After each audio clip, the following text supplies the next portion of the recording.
Matt McCoy with us to talk about his work of fiction. It is a book called The Kid Who Missed the Bus. And Matt, what inspired you to write this book, first of all? I had a medical situation happen to one of my family members, and from that I went to see a counselor, and she recommended I write a journal.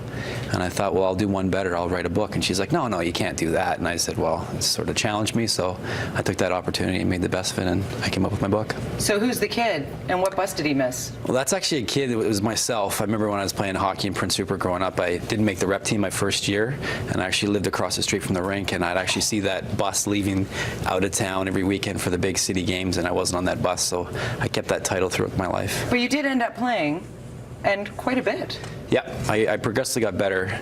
So for all those parents out there that have the kids that are not that good at hockey, stick with it and be positive, because my parents were really positive with me.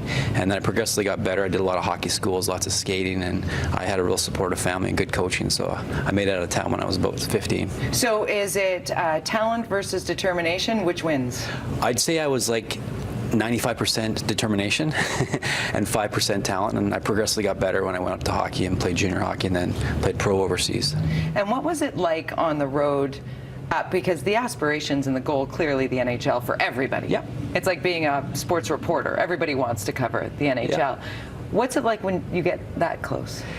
It's tough because, you know, I did really well when I was young in the juniors, and then I didn't make it, and then you take that hard pill to swallow. You go up that huge mountain, and all of a sudden you start to slide back down, and you got to regain your composure and get yourself back and going. And I was fortunate enough to have a hockey career out of hockey, and I made the best of it.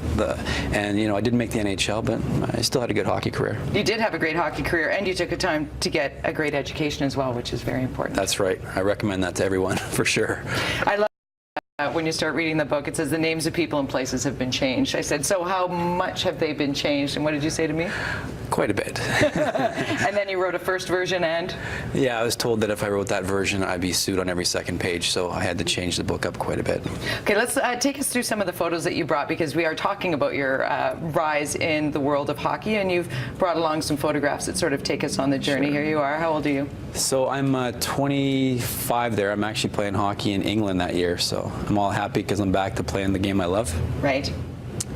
That's with my buddies up in Whistler a couple years ago. That's Sammy Dawson and Johnny Land. We play hockey all the time on Thursday nights. That's playing in Germany, in Trier, and that was my third year in playing over in Europe. What was it like being that far away from home to play? It was great. Yeah, I mean, loved it? by then I'm playing pro hockey, right? Mm-hmm. That's my first year over in Denmark. That's with my brother, and that was a great transition to going from what I did from everyday job to playing hockey again. So you envision this person who's, you know, up in the stands to, hey, I want to do this, and I got to do it again. You got to do it again, and with your brother, no less. Exactly. What a great story. So much of the story can be found in this book. Correct. The trouble is, you can't find the book, because every time Matt talks about the book, it flies off the shelves. That's right. So you said there might be one or two of these kicking around in a bookstore in Tsawwassen? Yeah, Albany Bookstore in Tsawwassen definitely has some copies there. As well, you can get it from my website, www.thekidwhomissedthebus.com. I'll do signed copies and send them out in the post to you. Oh, what a great Christmas gift. But it does come with a age limit. This is not your 7-year-old's hockey story. That's right. I'd say 15 years and older, definitely for that. Right. And you can also get it on Amazon as well for the ebook readers. Got it. Okay. Matt McCoy, The Kid Who Missed the Bus. If you have someone in your world who loves hockey and maybe always dreamed of making the NHL and never took that route, this is a good Christmas option for you. Thanks for coming by. And thanks for having me, Jody. We appreciate it. We're going to take a break. We'll be back in a moment. It's 8:27. Your news is next. Honestly, it's